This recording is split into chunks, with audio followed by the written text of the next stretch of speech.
अस्सलाम वालेकुम students, welcome to campus dot P K. Students, उम्मीद करता हूँ कि आप सब खैरियत से होंगे और ठीक ठाक होंगे। स्टूडेंट्स, तो बात करते हैं स्टूडेंट्स हमारी फर्स्ट ईयर मैथमेटिक्स, क्योंकि कल मैंने आपको बताया था कि हमने अपनी जो सेकेंड ईयर की मैथमेटिक्स को कंप्लीट कर लिया है। आज से हम स्टार्ट करेंगे फर्स्ट ईयर की मैथमेटिक्स। और मैंने ही आपसे पूछा था बेटा पहले आपने अलजबरा करना है या ट्रिग्नोमेट्री, तो आप में से स्टूडेंट्स से कहा सर पहले हमें ट्रिग्नोमेट्री करा दें, क्योंकि मुझे लगता है कि ट्रिग्नोमेट्री का जो पोर्शन होता है स्टूडेंट्स को बड़ा आसान लगता है। जो ट्रिग्नोमेट्री का आपका पोर्शन है उसके अंदर से जो क्वेश्चंस हैं 3 या 4 क्वेश्चंस एमसीक्यूज आपके पास आते हैं और बड़ा आसान पोर्शन है। जस्ट आपको फार्मूलाए ज़हन में चाहिए, बेसिक डेफिनेशंस पता होना चाहिए, तो ट्रिग्नोमेट्री का पोर्शन का जो एमसीक्यूज है आप आराम से सोल्व कर लेते हैं। तो स्टार्ट करते हैं ट्रिग्नोमेट्री से। पहले हम जानेंगे ट्रिग्नोमेट्री का मतलब क्या है और ट्रिग्नोमेट्री किन वर्ड से मिलकर जनरेट हुआ है। ट्रिग्नोमेट्री बेटा आपके पास है जी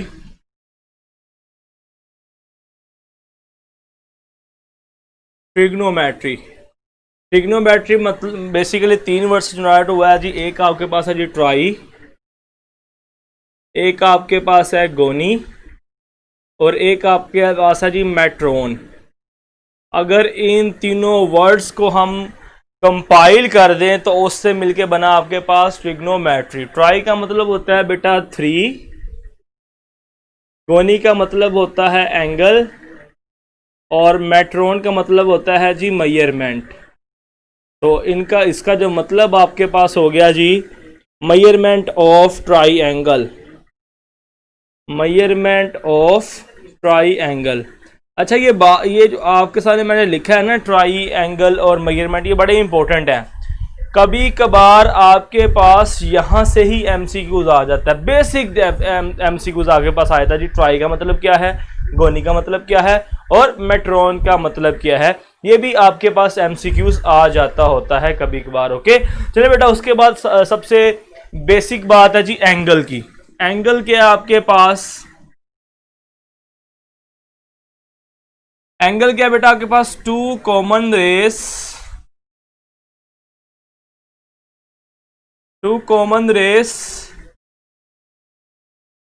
starting with common point, 2 rays starting with common point, ये आपके पास कहलाता है एंगल। आपके पास क्या है जी,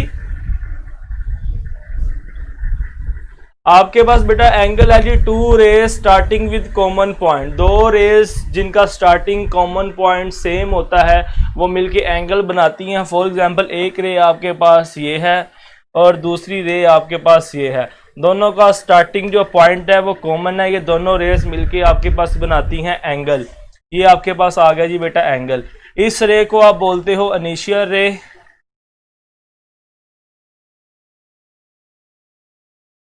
इस रे को आप बोलते हो फाइनल रे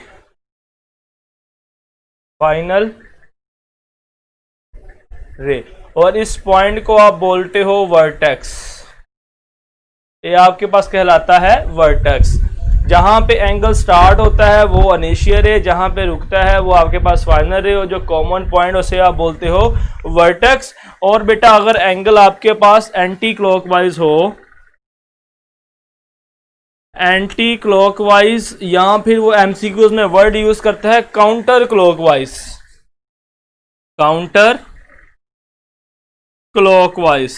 तो आपके पास एंगल होता है पॉजिटिव। अगर आपके पास एंगल क्लॉकवाइज हो तो वो आपके पास होता है बेटा नेगेटिव। ओके, एंटी क्लॉकवाइज और काउंटर क्लॉकवाइज एंगल हो तो पॉजिटिव, अगर आपके पास क्लॉकवाइज हो तो एंगल आपके पास होता है जी नेगेटिव। अब आपकी बुक में एंगल को मेजर करने के आपके पास 2 मेथड हैं। एक आपके पास है जी सेक्साजेसिमल सिस्टम और एक आपके पास है सर्कुलर सिस्टम। सेक्साजेसिमल सिस्टम में आप एंगल को मेजर करते हो बेटा डिग्री, मिनट और सेकंड में, और सर्कुलर मेजर में आप एंगल को मेजर करते हो रेडियन में। ओके, आपके पास जो डिग्री, मिनट, सेकंड में आप एंगल लिखते हो तो सेक्साजेसिमल सिस्टम होता है। अगर आपके पास रेडियन में चेंज होता है तो एंगल आपके पास होता है सर्कुलर मेजर में। और सिस्टम इंटरनेशनल में एसआई यूनिट्स में जो आप फिजिक्स में पढ़ते हो, आप एंगल को रेडियन में मेजर करते हो। ओके, एंगल को आपका मेजर करते हो रेडियन में। आपके पास बेटा ये आपके पास है जी एक्स वाई प्लेन, ये जो आपके पास एक रोटेशन कंप्लीट होती है, टोटल एंगल आपके पास होता है जी 360 का। ओके, अगर आप इस एक रोटेशन को बेंड कर दो, स्ट्रेच कर दो और आपके पास एक स्ट्रेट लाइन बन जाए और इसके आप 360 पार्ट्स कर दो, तो आपके पास हर पार्ट एक होगा 1 डिग्री का। ओके, अगर आप 360 के 360 पार्ट्स कर दो तो हर पार्ट आपके पास क्या होगा जी 1 डिग्री का एंगल होगा। मतलब 360 के अंदर कितने डिग्री हैं, 360 ही हैं। ओके, आपके पास अगर ये हाफ रोटेशन हो, अगर आपके पास सिर्फ ये हाफ रोटेशन हो तो एंगल आपके पास आता है जी 180 डिग्री का। और अगर आपके पास क्वार्टर रोटेशन हो तो एंगल आपके पास होता है 90 डिग्री का। इसी तरह ही आप, मैंने काउंटर क्लॉकवाइज ड्रा की, इसी तरह आप क्लॉकवाइज भी ड्रा कर सकते हैं। और कन्वर्जन भी है बेटा, 1 डिग्री इक्वल्स टू होता है आपके पास 60 मिनट्स के। 1 डिग्री आपके पास इक्वल होता है 60 मिनट के। और इसी तरह आपके पास 1 मिनट जो होता है वो आपके पास होता है जी 60 सेकंड्स के इक्वल। और आपके पास अगर डायरेक्ट आप सेकंड में जा जाएं, डिग्री से सेकंड में जाए, तो आपके पास आ जाएगा degree is equals to 3600 seconds. ये आपके पास कन्वर्जन्स हैं डिग्री से सेकंड में जाने के लिए और सेकंड से डिग्री में आने के लिए। ओके, अगर आपने 1 सेकंड फाइंड करना हो तो 60 तरह के डिवाइड हो जाएगा जस्ट। अगर आपने 1 मिनट अगर 1 सेकंड फाइंड करना तो आपके पास 60 तरह के डिवाइड हो जाएगा। कन्वर्जन्स है डिग्री से मिनट, मिनट से सेकंड, या फिर डायरेक्ट डिग्री से सेकंड में जाने के लिए। ओके, तो ये सेक्सोडेसिमल सिस्टम। रेडियन क्या होता है आपके पास? रेडियन क्या है बेटा? अगर आपके पास फॉर एग्जांपल ये मेरे पास एक सर्कल है, आपके पास जितनी लेंथ है रेडियस की, जितनी आपके पास क्या है लेंथ है रेडियस की, उतना ही एंगल इस सर्कल के ऊपर मूव करे। फॉर एग्जांपल वो सर्कल, ये जो रेडियस है यहां तक आ गया, ये जो मैंने आर्क लेंथ यहां पे बनी है, जो एक सेगमेंट बना है वो भी आर के इक्वल है, तो यहां पे आपके पास बनेगा 1 रेडियन एंगल। ओके, आपके पास length of radius, length of radius equals to आ जाए आर्क लेंथ के, तो आपके पास जो एंगल बनता है, then angle will be 1 radian. आपके पास एंगल बनता है जी 1 रेडियन का। अगर आपके पास arc length equals to radius हो जाए तो एंगल आपके पास कितना बनता है जी 1 रेडियन का। उसके बाद बेटा कन्वर्जन्स हैं डिग्री से रेडियन में जाने के लिए और रेडियन से डिग्री में आने के लिए। कन्वर्जन्स हैं आपके पास दो कन्वर्जन्स हैं आपके पास। 1 डिग्री इज इक्वल्स टू होता है आपके पास π/180 रेडियन, और आपके पास 1 रेडियन इक्वल्स टू होता है 180/π डिग्री। ये कन्वर्जन्स है डिग्री से रेडियन में जाने के लिए और रेडियन से डिग्री में आने के लिए। ये आपके पास बेसिक कन्वर्जन। और यहाँ पे जो पाई की वैल्यू है आपके पास 3.14 है। ये आपके पास अक्सर एमसीक्यू आता है जी 1 डिग्री इज इक्वल्स टू, तो आपने यहाँ पे पाई की वैल्यू 3.14/180 पुट करना होता है, आपके पास आंसर आ जाएगा। या फिर 1 रेडियन इक्वल्स टू पूछ लेते हैं तो पाई की वैल्यू 3.14 पुट करें, आपके पास आंसर आ जाएगा। ओके, तो ये मशहूर एमसीक्यू हैं 2 कन्वर्जन्स के। उसके बाद बेटा आपके पास कुछ इंपॉर्टेंट बातें हैं इस आर्क लेंथ के हवाले से। जो आपके पास ये एल आर्क लेंथ होती है, ये आर्क लेंथ इसको आप बेसिकली बोलते हो एल। ये किसके लिए होती है? L is equals to R theta के। आपके पास आर्क लेंथ की होती है L is equals to R theta के। अगर आपने पता करना हो पेरीमीटर ऑफ सेक्टर, अब सेक्टर क्या होता है आपके पास? ये जो एक पोर्शन होता है, जो सर्कल का एक पोर्शन होता है उसको आप बोलते हो सेक्टर। ओके, जो आपके पास सर्कल का कोई एक पोर्शन हो वो आपके पास क्या कहलाता है? सेक्टर कहलाता है। तो पेरीमीटर ऑफ सेक्टर आपके पास क्या होता है जी, इसको अगर मैं नाम दे दूं ओ ए बी का, तो perimeter of sector O A B, perimeter of sector O A B आपके पास होगा जी L+2R के। ओके, L+2R के। कोई भी सर्कल का एक पोर्शन हो उसको आप सेक्टर बोलते हो, तो एरिया ऑफ सेक्टर आपके पास होता है जी L+2R के, पेरीमीटर ऑफ सेक्टर। तो एरिया ऑफ सेक्टर क्या होगा, ये मशहूर क्वेश्चन है, क्वेश्चन नंबर 14 एक्सरसाइज 9.1 का, वहां पे आपने पढ़ा भी हुआ है। Area of sector, area of sector होता है आपके पास 1/2R² थीटा, ये आपके पास आ गया जी एरिया ऑफ सेक्टर। इसी तरह आपको सर्कल का एरिया भी पता है और सर्कल का सर्कमफरेंस भी पता है, ये पेपर में पूछ लेते हैं, हमने सुबह भी बात की थी। एरिया ऑफ सर्कल क्या आपके पास जी, एरिया ऑफ सर्कल आपके पास होता है जी 2πr², और सर्कमफरेंस ऑफ सर्कल आपके पास होता है जी 2πr। Okay, circumference of circle आपके पास आ गया 2πr के, और एरिया ऑफ सर्कल आपके पास आ गया πr²। ओके, तो ये बेटा आपके पास कुछ इंपॉर्टेंट बातें थी। नेक्स्ट बेटा आपके पास इंपॉर्टेंट एमसीक्यू जो आता है कि अगर घड़ी पे 4 बजे हो, 10 बजे हो, 11 बजे हो, तो एंगल क्या बनेगा आपके पास। देखें जी, आपके पास यहाँ आपके सामने एक वॉच बनाता हूं जी, ये आपके पास एक घड़ी है, ये 12, 6, 3, 9, 8, 7, 5, 4, 2, 1, 11 और 10। अगर बेटा घड़ी पे अगर बचे हैं जी 5, एंगल कितना होगा। घड़ी पे अगर बचे हो 6 तो एंगल कितना होगा, घड़ी पे अगर बचे हो 8 तो एंगल कितना होगा। तो बड़ा आपको पता है एक रोटेशन के अंदर एंगल कितना होता है जी 360 डिग्री का। तो आपके पास कितने हैं जी 12 आपके पास टोटल वैल्यूज हैं। आप इसको 12 पे डिवाइड कर दें तो आपके पास आएगा 12 3 36 और 30 डिग्री। हर एक घंटे में जो एंगल है वो 30 डिग्री मूव करता है।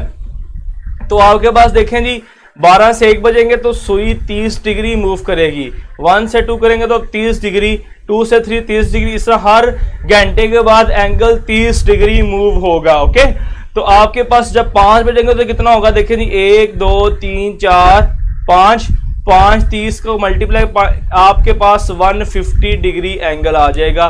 तो इस तरह आप सारे 10 बजे हो तब भी एंगल फाइंड कर लोगे, आपके पास 12 बजे हो तब भी एंगल फाइंड कर लोगे। जस्ट आपने एंटी क्लॉकवाइज ड्रा करना है एंगल। जब 10 बजे होंगे क्या होगा तो आप इजीली फाइंड कर लोगे, आप काउंट भी कर सकते हो।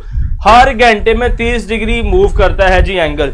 अब अर्गुमान का क्वेश्चन है sir perimeter of sector repeat कर दें, तो बेटा पेरीमीटर ऑफ सेक्टर आपके पास है जी L+2R, ये आपके पास पेरीमीटर ऑफ सेक्टर है। देखिए पेरीमीटर मैंने सुबह भी बताया था, आपको पता क्या होता है जी, बाउंड्री होती है। देखो जी ये आपके पास सेक्टर है ABO, मैंने बताया पेरीमीटर होता है जी बाउंड्री, यहां से लेके ये और ये।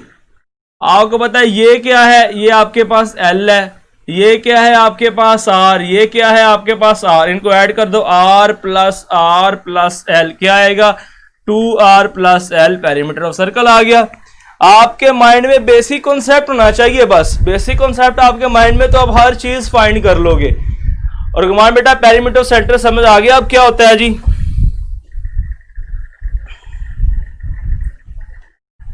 चले बेटा मुझे बताएं यहां तक जो आपको चीज समझ ना आई हो तो आप मुझसे पूछ सकते हैं। ट्रिग्नोमेट्री का मतलब क्या है, एंगल क्या है, एंगल को रीड आउट कैसे करते हैं, सेक्सिमल सिस्टम क्या है, सर्कुलर सिस्टम क्या है, और फिर हमने रेडियन की बात की, फिर सेक्टर की बात की। यहां तक किसी बच्चे को इश्यू हो तो बेटा आप मुझसे पूछ सकते हैं।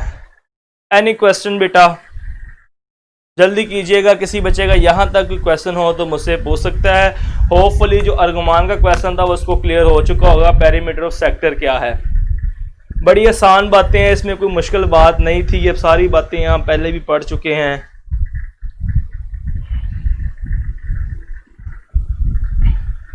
बस 2 बच्चों को क्लियर है।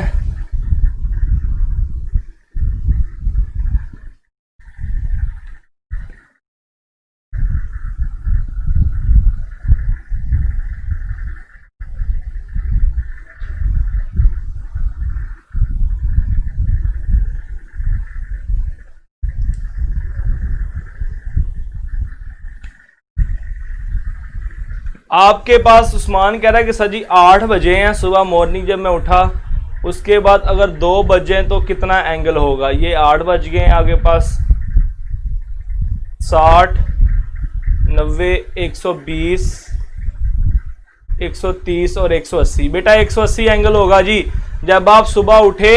स्टेटमेंट चेंज किया, सवाल वही है उस्मान। बेटा देखो, जब आप सुबह उठे तो 8 बजे थे, 8 बजने के बाद 2 बज गए, उसके बाद उसने कहा 2 बज गए हैं, तो बेटा देखो 8 के बाद 2 बजे तो आपके पास कितना डिस्टेंस कवर हुआ है जी? 30, 30, 30, 30, 30, 30। इनको ऐड कर दो, आपके पास 180 आंसर आ जाएगा। Okay, option D is the right option. बेटा चीजें सारी वही हैं। आप देखो जो उस्मान ने क्वेश्चन सेंड किया, देखें तो लगता है पता नहीं क्या पूछ लिया उसने। कुछ भी नहीं है, आपने अपने नर्व्स पे कंट्रोल करना है बस। जिस बच्चा जो पेपर के दौरान अपने नर्व्स पे कंट्रोल कर लेगा ना, जो पैनिक नहीं होगा, इंशाल्लाह वो बहुत अच्छे मार्क्स लेगा, बहुत अच्छे मार्क्स लेगा। जो पैनिक नहीं होगा, जो बच्चा पैनिक हो जाएगा ना वो फिर फंस जाएगा। तो आपने जस्ट पैनिक नहीं होना। अब सवाल की स्टेटमेंट देखो, उस्मान पैनिक हो गया होगा तो किसने क्या पूछ लिया है, मगर देखें चीज तो वही है। ऑप्शन डी आपके पास आंसर है। ओके, तो आपने बस पैनिक नहीं होना है। ओके, चले बेटा अब हम नेक्स्ट मूव करते हैं। नेक्स्ट आपके पास 3 डेफिनेशंस हैं, को टर्मिनल एंगल, जर्नल एंगल और आपके पास है जी क्वाड्रेंटल एंगल। इन तीनों को बेटा हम देखते हैं।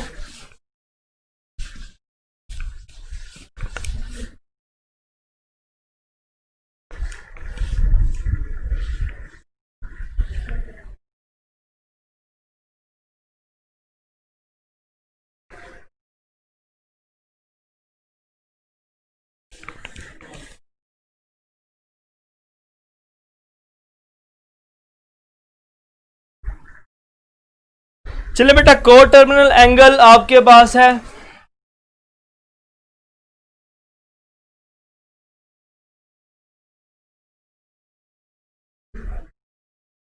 को टर्मिनल एंगल और आपके पास angle in standard position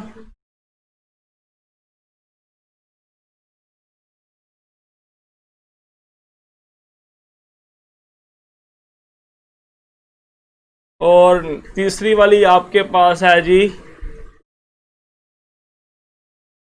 quadrantal angle.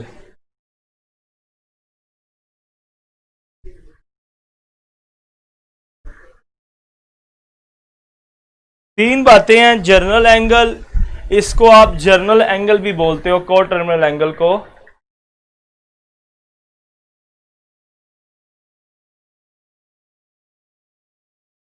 Journal angle या को terminal angle, angle in standard position और क्वाड्रेंटल एंगल। चलें बेटा, को टर्मिनल एंगल की बात ज़्यादा गौर से आपने बात सुननी है, अंदर आपने ध्यान भटकना नहीं चाहिए आपका। देखें जी, आपके पास ये आपके पास एक्स वाई प्लेन है, ये मैंने एंगल ड्रा किया है जी 30 डिग्री का। ये एंगल कौन सा ड्रा हुआ है बेटा? 30 डिग्री का। ओके, अगर मैं इस एंगल को इस तरह ड्रा कर दूं, ये आपके पास इसकी इनिशियल साइड थी और ये इसकी थी टर्मिनल साइड। अगर इसको हम कुछ इस तरह एक रोटेशन के बाद एंगल यहां पे रुक जाए, इसकी अभी भी इनिशियल साइड वही है और टर्मिनल साइड वही है। जब आपके पास किसी एंगल की, किसी दो एंगल्स की इनिशियल साइड और टर्मिनल साइड सेम रहे तो उसको आप बोलते हो को टर्मिनल एंगल्स। नाम से पता लग रहा है को टर्मिनल, जिनकी टर्मिनल साइड्स क्या हो, को हो, सेम हो, उसको आप बोलते हो को टर्मिनल एंगल। तो एक रोटेशन के बाद एंगल क्या बन जाएगा आपके पास? 30 प्लस 360। एक रोटेशन के बाद, मैं यहां पे थोड़ा बड़ा करता हूं जी, 30 प्लस एक रोटेशन लगाई तो आपके पास एंगल क्या आ गया? 360 डिग्री। अब रुकेगी नहीं ये चेन, ये यहाँ पे ये बस ये 30 और यही आपके पास 390 ही को टर्मिनल एंगल नहीं है। आप एक रोटेशन और लगा लेंगे, एक रोटेशन, ये दो रोटेशन, ये आप दो रोटेशन के बाद आगे इनिशियल साइड वही है, टर्मिनल साइड वही है, तो आपके पास क्या हो गया 30 प्लस 2 इंटू 360, आपके पास आ जाएगा 720 और 30 750, ये 30 390 750, ये आपके पास को टर्मिनल एंगल है। अब जितनी मर्जी रोटेशंस लगाते जाओ, अगर इसको मैं अलग अलग ड्रा करके दिखाऊं आपको, ये आपके पास 30 का एंगल था, इसकी आपके पास इनिशियल टर्मिनल साइड सेम, अगर इसी तरह ये आपके पास एंगल आ जाए जी, ये आपके पास 30 का एंगल ही है, मगर आपने एक रोटेशन लगाने के बाद आप यहां आ गए, तो ये आपके पास एंगल हो गया 30 प्लस 360। इसी तरह ही बेटा आपके पास ये 30 के एंगल ही है, आपने दो रोटेशंस लगा दी, एक रोटेशन दो रोटेशन, ये भी आपके पास आएगा 30 प्लस 2 इंटू 360, ये एंगल्स आपके पास को टर्मिनल है। मैंने सिर्फ यहाँ पे 30 फिक्स किया है, 45 ले लो, 90 ले लो, 30 ले लो आप, उसके बाद 75 ले लो आप, जोन से जो आपके पास सिर्फ होना क्या चाहिए टर्मिनल एंगल और इनिशियल साइड और टर्मिनल साइड आपके पास जस्ट सेम होनी चाहिए। ओके, तो आपके पास बेटा अगर इसको मैं जनरलाइज करूं तो आपके पास क्या होगा, थीटा, कोई आप थीटा ले सकते हो, प्लस 1 रोटेशन, 2 रोटेशन, 3 रोटेशन, 4 5 6, तो आप इसको लिख लो जी n, और साथ आपके पास क्या आ जाएगा n इंटू 2 पाई लिख लो आप, ये आपके पास जर्नल रिलेशन बन गया को टर्मिनल एंगल का। ओके, तो ये आपके पास कौन से एंगल हो जाएंगे जी बेटा, को टर्मिनल एंगल्स। ओके, इसको सिंपली इस तरह भी कर सकते, थीटा प्लस 2n पाई, ये आपके पास को टर्मिनल एंगल्स हो गए। अच्छा, ये तो बात होगी को टर्मिनल एंगल्स की। क्वाड्रेंटल एंगल क्या है, बड़े जरूरी है, साथ साथ उसको मैं बताऊं। क्वाड्रेंटल एंगल क्या है जी बेटा, ऐसे एंगल्स जो इस एक्स एक्सिस और वाई एक्सिस, जो इस एक्स एक्सिस और इस वाई एक्सिस के ऊपर लाई करें, वो आपके पास कहलाते हैं क्वाड्रेंटल एंगल। फॉर एग्जांपल आपके पास 0 यहां पे होता है, यहां पे आप आ जाएंगे तो 90 डिग्री, फिर आप यहां पे आ जाए तो आपके पास 180 डिग्री, नेक्स्ट मूव कर जाए 270 डिग्री, 360 डिग्री। क्या सिर्फ यहां तक ही क्वाड्रेंटल एंगल होंगे? नो, आपके पास बेटा अगर ये 90 क्वाड्रेंटल है तो ये भी आपके पास क्वाड्रेंटल होगा। एक रोटेशन के बाद आपके पास 90 और 90 प्लस 360 कर दें तो आपके पास क्या आता है जी 450। ये दोनों आपके पास क्वाड्रेंटल एंगल है, 450 भी क्वाड्रेंटल है और 90 भी क्वाड्रेंटल। इस तरह आप रोटेशंस लगाने के बाद भी पहुंच सकते हैं, तो वो भी आपके पास क्वाड्रेंटल एंगल होंगे।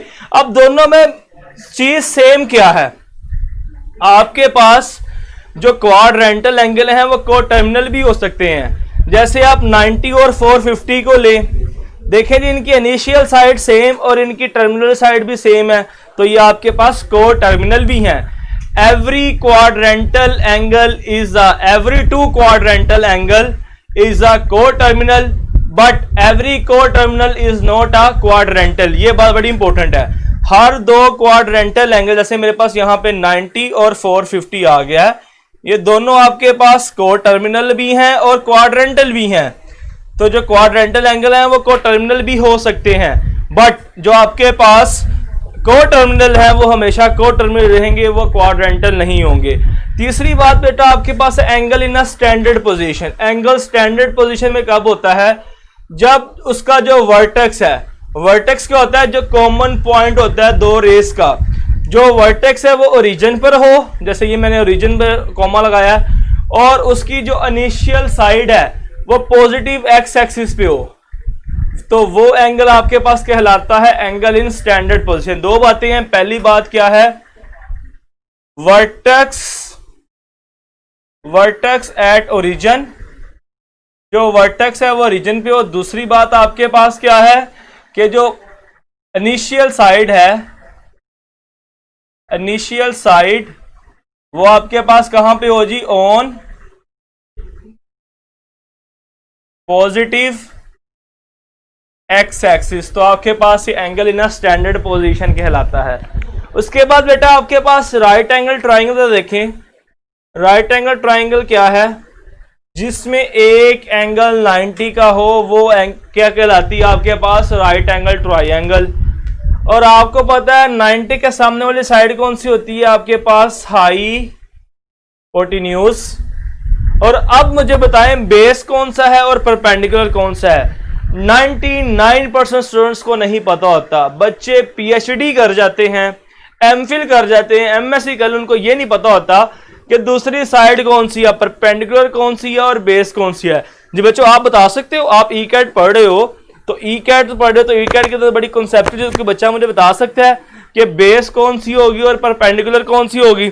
जल्दी से मुझे बताएं, थोड़ा सा आपको भी साथ पार्टिसिपेट कराएं, जल्दी करें मुझे बताएं। आप बच्चों को पता है कि आपके पास इसमें बेस कौन सी है और परपेंडिकुलर साइड कौन सी है, जल्दी से बताएं। वहां बेटा कहां हो गए, अब हमजा, मोमिन, अर्गुमान, फजर, बेटा जल्दी से बताओ आपके पास बेस कौन सी होगी और परपेंडिकुलर साइड कौन सी होगी।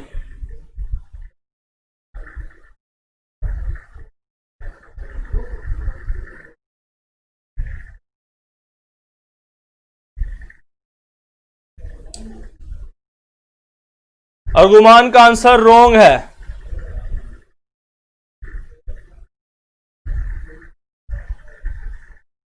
चले टाइम ज़ाया कि आप दो तीन बच्चे बता रहे हैं नीचे बेस, नो बेटा आपको बेस और परपेंडिकुलर बताने के लिए एक एंगल चाहिए होता है दूसरा।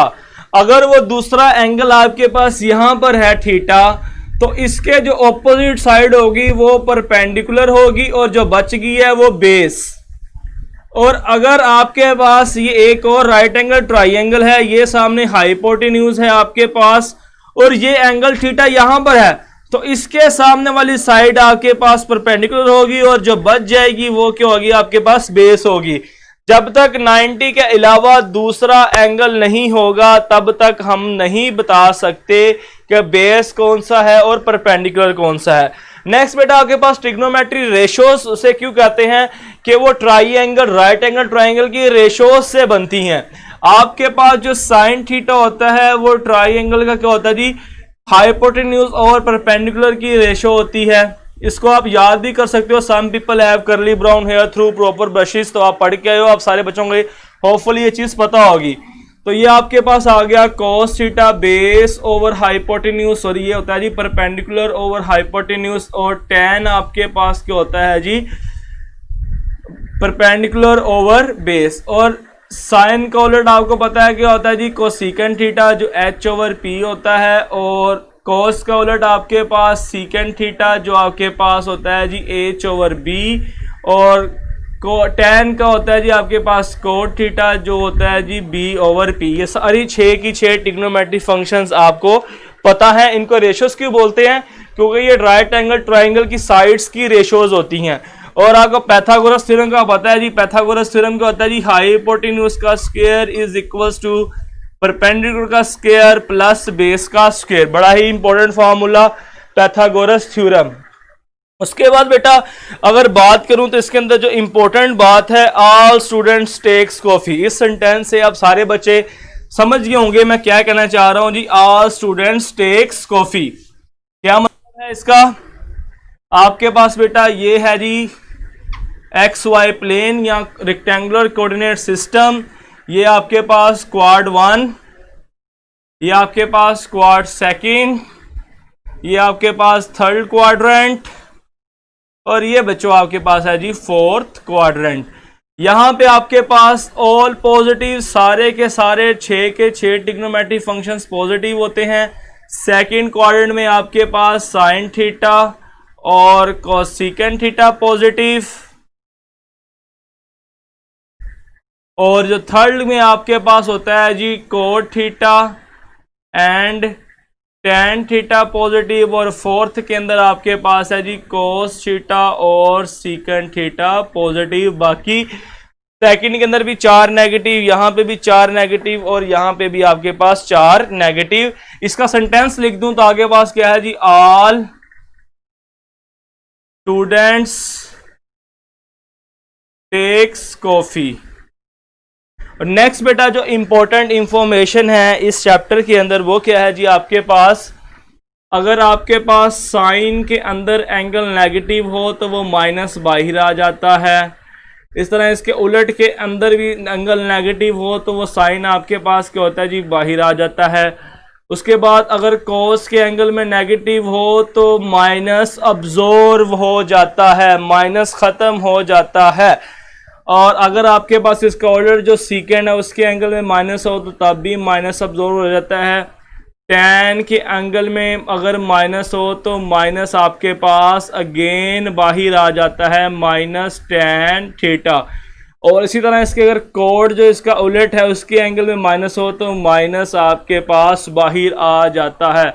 ये आपके पास साइन के लिहाज से, ये आपके पास क्वाड्रेंट के लिहाज से बात होगी, और ये आपके पास ट्रिग्नोमेट्री फंक्शंस आगे, और ये आपके पास बेटा राइट एंगल ट्रायंगल थी। नेक्स्ट बेटा इस चैप्टर के अंदर जो इंपॉर्टेंट चीज रह गई है, इंपॉर्टेंट बात जो है आपके पास वो ये है कि आपके पास तीन फंडामेंटल आइडेंटिटीज हैं। फंडामेंटल आइडेंटिटीज, फंडामेंटल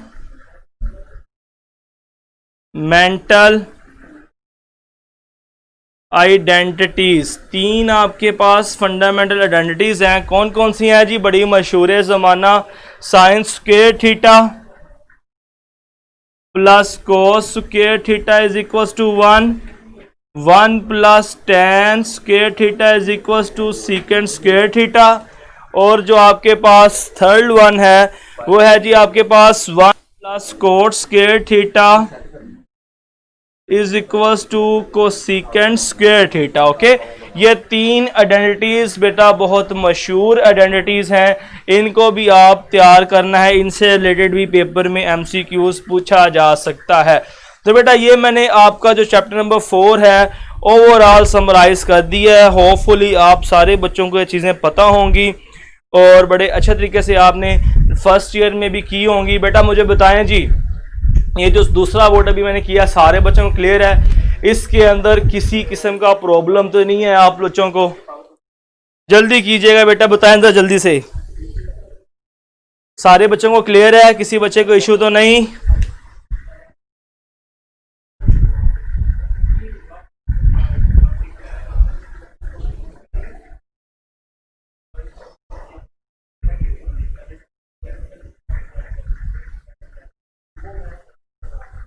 सारे बच्चे मुझे क्लियर के मैसेज करेंगे।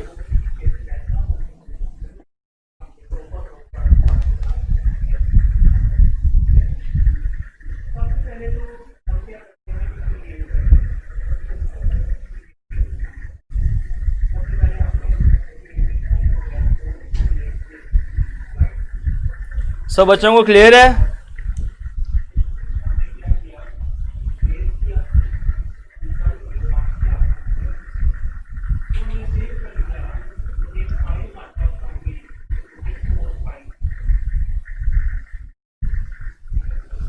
थीटा प्लस 2n पाई, बेटा ये मैंने जर्नलाइज्ड फॉर्म लिख दी है को टर्मिनल एंगल की।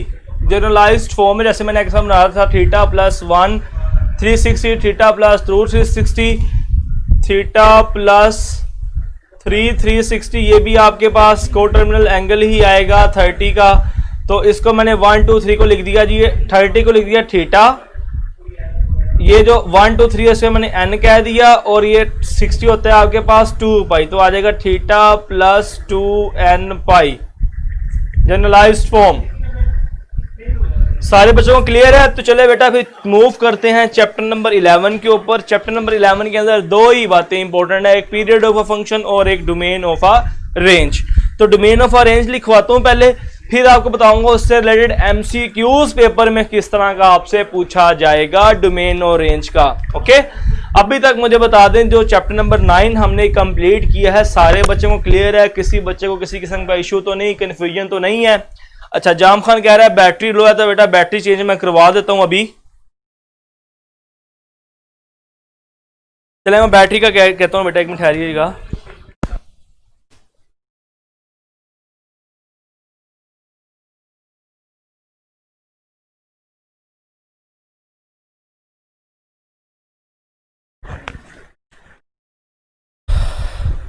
चलिए बेटा मैं इसको रेस कर रहा हूं फिर।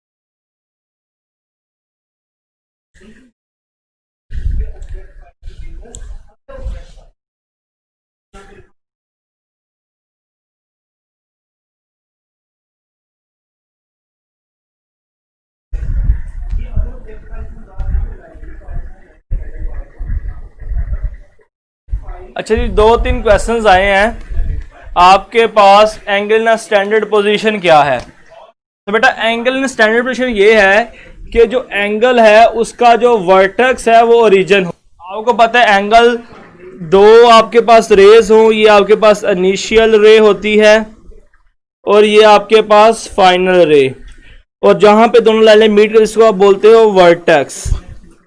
अगर जो एंगल का वर्टेक्स है वो ओरिजिन पर हो और उसकी इनिशियल साइड आपके पास पॉजिटिव एक्स एक्सिस के ऊपर हो तो तब आपके पास angle in a standard position होता है। इनिशियल साइड ये हो, फाइनल साइड जोन सी मर्जी हो। तो ये जो मैंने एंगल ड्रा किया ये angle in a standard position है। एंगल की initial side positive x axis हो और उसका जो वर्टेक्स है वो ओरिजिन के ऊपर हो तो वो angle in a standard position कहलाता है। और जो क्वाड्रेंटल एंगल है बेटा, ऐसे एंगल होता है जो आपके पास देखो जी, जो इन लाइंस के ऊपर आ जाए। ये आपके पास एक्स एक्सिस है, ये आपके पास वाई एक्सिस है। तो देखो जी, ये आपके पास एंगल, ये आपके पास इनिशियल साइड और ये आपके पास पॉजिटिव साइड और फाइनल साइड। जो फाइनल साइड है वो अगर इन एक्सिस के ऊपर हो तो वो क्वाड्रेंटल एंगल होता है। देखो ये एंगल कौन सा है जी, 90 का 90 क्वाड्रेंटल एंगल है। अगर इनिशियल साइड ये है तो फाइनल साइड ये आ जाए तो ये एंगल कौन सा है जी, 180 का, ये भी आपके पास क्वाड्रेंटल एंगल है। इनिशियल साइड ये है, टर्मिनल साइड इसके ऊपर आ जाए तो ये भी आपके पास 270 का क्वाड्रेंटल एंगल है। जब आपके पास टर्मिनल साइड और इनिशियल साइड एक्स एक्सिस और वाई एक्सिस के ऊपर हो तो वो एंगल आपके पास होता है जी क्वाड्रेंटल एंगल। और एंगल इन स्टैंडर्ड पोजीशन आपके पास क्या है, जो एंगल जिसका जो वर्टेक्स है वो ओरिजिन के ऊपर हो और जो आपके पास इनिशियल साइड है वो पॉजिटिव एक्स एक्सिस के ऊपर हो तो वो आपके पास एंगल इन स्टैंडर्ड पोजीशन कहलाता है। जी बेटा बिल्कुल सही कह रहे हो वहाब आप। चलें बेटा नेक्स्ट हम 13 चैप्टर की डोमेन 11 चैप्टर पे चलते हैं। डोमेन और रेंज की बात करते हैं। डोमेन रेंज क्या है? अच्छा, डोमेन और रेंज तो आपको बेटा याद करनी पड़ेंगी डायरेक्टली, मगर उससे एमसीक्यूज किस तरह आएंगे वो मैं आपको बताता हूं। पहले डोमेन और रेंज लिख लें। 6 फंक्शन है आपके पास। y is equals to sine x, y is equals to cos x, y is equals to आपके पास है जी tan x, y is equals to cot x, cot theta लिख लें, x लिख लें, चलें x लिख रहा हूं तो x लिख लें। y is equals to secant x और y is equals to secant x। ये आपके पास फंक्शंस आ गए। ये आपके पास डोमेन का कॉलम है और ये आपके पास है जी रेंज का कॉलम। साइन की जो डोमेन होती है आपके पास वो क्या होती है, minus infinity to positive infinity, यहाँ कह दो जी ऑल रियल नंबर, और जिसकी रेंज होती है वो आपके पास आती है जी -1 से 1 के दरमियान। या इसको आप कह सकते हो जी y या फिर y mod less than equals to 1। दो तरीके कार हैं इसके लिखने के रेंज के। कोस की भी आपके पास डोमेन यही है और रेंज भी इसकी आपके पास यही है। tan की जो आपके पास डोमेन है वो आपके पास है जी -इन्फिनिटी टू इन्फिनिटी, बट आपके पास जो x है 2n+1/2n, इसको निकाल दें। जो पाई के जो आपके पास ओड मल्टीपल्स हैं उनको निकाल के 90 के जो ओड मल्टीपल्स हैं उनको निकाल दें तो आपके पास ये सारी आपके पास इसकी रियल नंबर डोमेन होती है। और जो इसकी रेंज होती है बेटा ऑल रियल नंबर सारे के सारे। और जो कोड है बेटा आपके पास -इन्फिनिटी टू इन्फिनिटी होता है, मगर इसमें से निकालने होते हैं एलिमेंट्स कौन से, जो n पाई हों। जो इवन मल्टीपल्स हों और रेंज इसकी सारी की सारी रियल नंबर होती है। और सीकेंड की जो डोमेन है -f इंटू इन्फिनिटी होती है, मगर आपने एलिमेंट्स कौन से निकालने होते हैं जी, 2n+1/2n। आपने वो वाले एलिमेंट्स निकालने होते हैं जो पाई के मल्टीपल्स हों, और इसकी जो रेंज होती है आपके पास वो -y/1 होती है। वही रेंज है जो आपके पास साइन की होती है। नहीं, उलट है बेटा, यहाँ पे आपके पास मोड है जी greater than equals to 1। Cosecant बेटा इसकी आपके पास जो डोमेन है वो ऑल रियल नंबर्स होती हैं, मगर एलिमेंट्स होते हैं जो n पाई आपने निकालना होता है। यहाँ पे पाई आएगा, और जो इसकी रेंज है बेटा वो आपके पास पाई ग्रेटर देन इक्वल्स टू 1। अब यहाँ से आपके पास MCQs किस तरह के आते हैं, ये तो आपको एज इट इज चीज़ें याद करनी पड़ेंगी। अब आपके पास MCQs आएगा, Which of the following functions have the same range? Which of the following functions has the same range?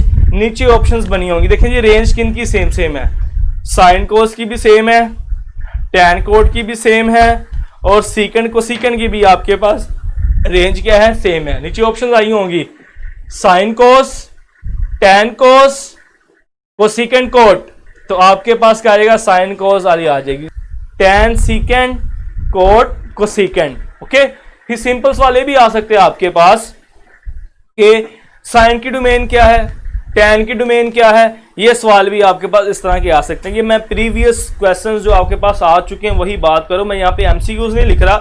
9th chapter में मैंने MCQs नहीं लिखे, मगर मैंने बातें सारी आपको बता दी हैं। MCQs लिखता तो टाइम बहुत ज्यादा लग जाता है, ये भी MCQs नहीं लिख रहा, आपको जुबानी बता रहा हूं कि MCQs किस तरह के आपके पास आएंगे। पूछ लेगा जी कोसेकेंड और साइन की डोमेन सेम होती है, MCQ आता है 11 चैप्टर से। पीरियड ऑफ फंक्शन के आपके पास sine theta, cos theta, secant theta, cosecant theta, इन चारों का जो पीरियड होता है आपके पास 2 पाई होता है। टैन थीटा और कोट थीटा का जो पीरियड है वो आपके पास होता है बेटा पाई। अब आपके पास कोई भी फंक्शन आ जाए तो आप उनका पीरियड किस तरह फाइंड करो, जनरलाइज फॉर्मूला लिख लो बेटा।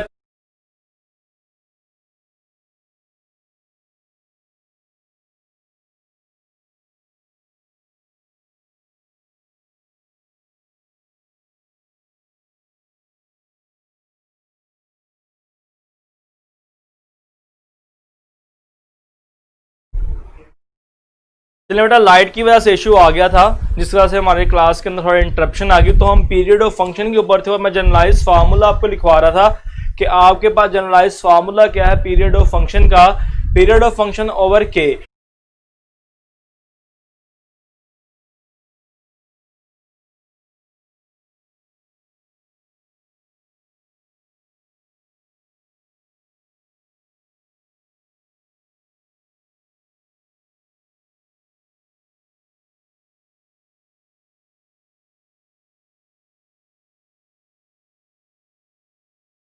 हमारा जो लेक्चर उसमें इंटरप्शन आ गई, तो मैं बात कर रहा था आपके पास पीरियड ऑफ फंक्शन के ऊपर।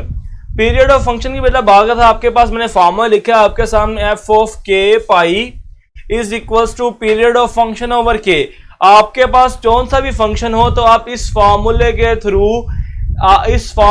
थ्रू आप आराम से ट्रिग्नोमेट्री फंक्शन का पीरियड फाइंड कर सकते हैं। फॉर एग्जांपल मेरे पास फंक्शन आ गया जी 2 cos 2 पाई थ्री प्लस 7। मुझे इस फंक्शन का पीरियड फाइंड करना है, तो पीरियड फाइंड करने का जो आपके पास फॉर्मूला मैंने ऊपर लिखा है, पहले तो लिखें cos का पीरियड क्या होता है जी 2 पाई। यहां पे आपके पास k क्या है, k आपके पास होगा जो यहां पे वेरिएबल के साथ कोफिशिएंट होगा, वो क्या है जी 2 पाई/3। तो आप इसको सोल्व कर लें, 2 पाई multiply by 3 over 2 pi multiply by 3, 2 पाई तो कैंसिल कर देंगे, आपके पास 3 is the period of this function. Okay, आप आराम से इनकी फंक्शन फाइंड कर सकते हो। अब फहद कह रहा है कि sir simple trigonometric function domain और रेंज का बता दें और हाइपरबोलिक फंक्शन की। बेटा ये मैं सिंपल फंक्शन मैंने बताए हैं, हाइपरबोलिक जो फंक्शंस हैं वो आपके चैप्टर नंबर 11 में नहीं है, वो आपका जो फर्स्ट सेकंड ईयर का चैप्टर नंबर 1 है, वहां से आपको हाइपरबोलिक फंक्शन की डोमेन और रेंज मिल जाएगी, तो आप वहां से उसको याद कर लीजिएगा। ओके, तो आप वहां से कर लेंगे। चलें बेटा, मैं यहाँ पे अपनी क्लास को वाइंड अप करता हूँ, टाइम भी ऊपर हो चुका है क्योंकि क्लास में इंटरप्शन है, इस वजह से हम खत्म नहीं कर चुके थे। ये था आपका चैप्टर नंबर 9 और 11 के अंदर सिर्फ आपने दो चीजें करनी है, एक पीरियड ऑफ अ फंक्शन और दूसरा आपने क्या करना है, डोमेन और रेंज जस्ट, और आपने चैप्टर नंबर 11 से कुछ नहीं करना है। तो बेटा यूं आपका जो ट्रिग्नोमेट्री के दो चैप्टर्स हैं 9 और 11 हुए कंप्लीट। कल इंशाल्लाह हम चैप्टर नंबर 10 को स्टार्ट करेंगे। तब तक के लिए स्टूडेंट्स में इजाज़त दीजिएगा। अल्लाह हाफिज़।